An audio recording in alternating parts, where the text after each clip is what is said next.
Imagine waking up in a world that doesn't want you. A world where the very air you breathe could knock you unconscious. A place where dragonflies are the size of hawks, and giant millipedes stretch longer than your bed. Welcome to the Carboniferous period, 300 million years before smartphones, before cities, before dinosaurs. If you were dropped here, even for a day, you wouldn't survive. Your first breath in the Carboniferous feels wrong. It's hot and dense. Imagine stepping into a steam room. Then doubling the temperature, the air clings to your lungs. You cough. Your vision dims. It's not a lack of oxygen. It's too much. The oxygen levels in this period reached a staggering 35%. That might sound like a blessing, but it's a trap. Your body wasn't designed for it. Too much oxygen overstimulates your nervous system, throwing everything off balance. You might hyperventilate, you might pass out, you might just stop. And the humidity? Nearly 100%. Your sweat can't evaporate. That means your body's natural cooling system shuts down. You begin to overheat, fast. Just standing still feels like sprinting in a desert. Your heart races. You're drenched in minutes. And there's no dry breeze to cool you. Only the heavy, suffocating haze of a prehistoric jungle. It's not just your biology that's in danger. The environment itself becomes volatile in this oxygen-rich soup. Fires start easily. Trees made of photosynthetic skin and fragile tissues catch like dry straw. Even moist vegetation burns fast. If you tried to cook a meal or signal for help with fire, congratulations. You've just ignited a rainforest. Fire in this world doesn't creep, it explodes. Fueled by oxygen, it leaps across the canopy, swallowing the sky in flames and smoke. The very air you breathe is trying to suffocate you, cook you, and burn down everything around you. This jungle isn't green, it's feral. Towering lepidodendrons dominate the skyline, rising over 100 feet tall. Their bark isn't rough and wooden, it's alive. Green, patterned like reptile scales. Each trunk is photosynthetic, absorbing sunlight like a leaf. But they aren't sturdy. These trees have no heartwood. A strong wind can knock one down, and when they fall, they crush everything beneath them. The understory is worse. Massive ferns, club mosses, and creeping seed plants form a tangled, choking thicket. You can't walk. You wade through plant matter. Mud clings to your boots. Roots snag your ankles. Every step risks a fall. Or worse, a surprise.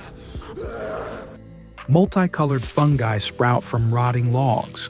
Spore clouds burst in your face. Even the floor breathes, pumping gases from anaerobic decay into the humid air. The smell is thick with sulfur and rot. You're inhaling death with every breath. And the noise, it's constant. Insects hiss, leaves rustle. Things crawl and scrape.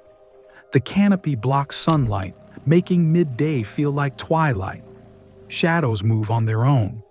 The Carboniferous forest isn't a backdrop. It's an organism, massive, ancient, and hostile.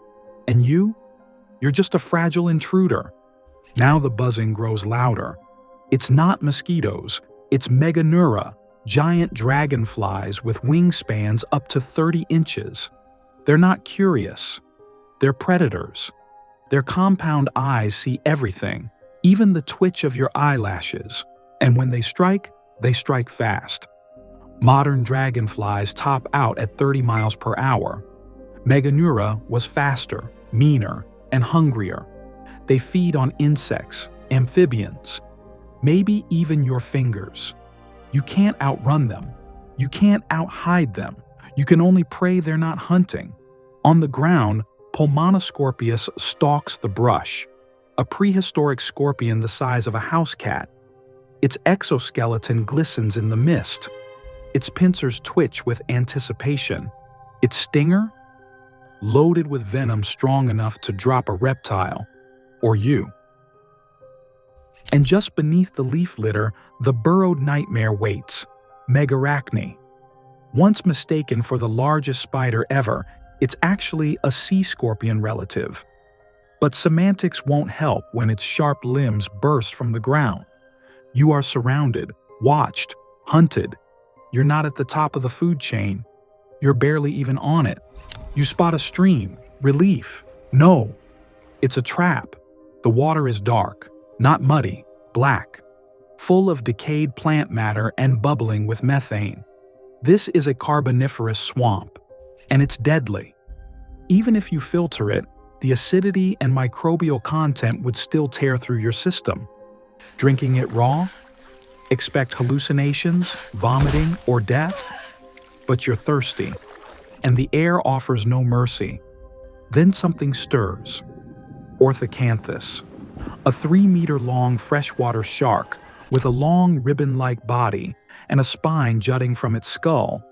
It looks like an eel crossed with a buzzsaw, and it doesn't just hunt fish. Fossilized feces show it practice cannibalism.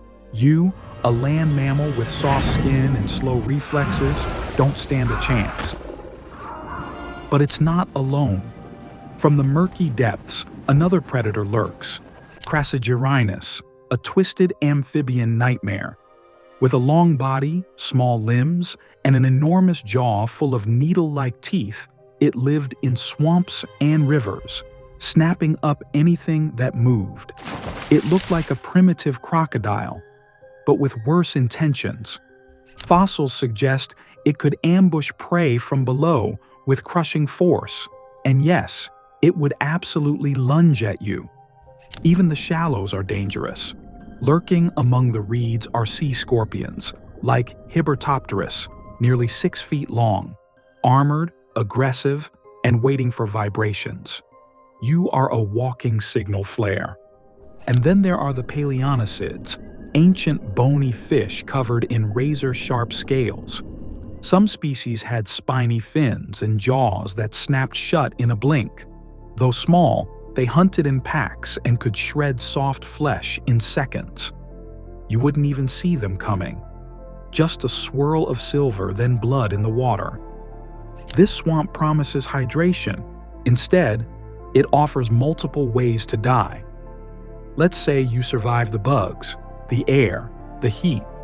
You build a shelter.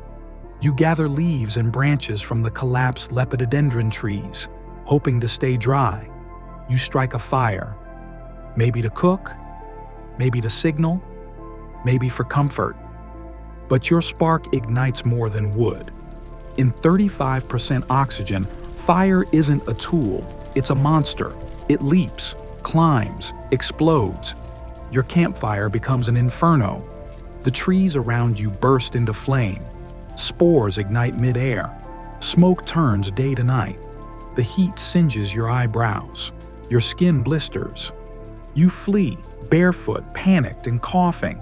You stumble into the swamp, and now you're wet, muddy, and bleeding. Your fire is gone. Your shelter burned. The jungle's creatures? They've noticed. From the shadows, Arthropleura stirs, its armored segments clattering. It's herbivorous. But startled, it could crush you with a single step. Above, Meganeura circles again, and below, the water ripples. You've survived your first night in the Carboniferous, but now, everything knows you're here. You thought you could survive with tools, with knowledge, with fire. But none of it matters here. Not when giant dragonflies patrol the skies, sea scorpions lurk in the rivers, and millipedes longer than your car rule the land. Your clothes are drenched. Your skin burns from humidity. Your stomach churns from hunger. And your every step risks waking something older and hungrier than fear itself. The Carboniferous period wasn't just dangerous. It was designed to kill you. So, think you're tough? Think again. Because 300 million years ago, your ancestors barely survived this place.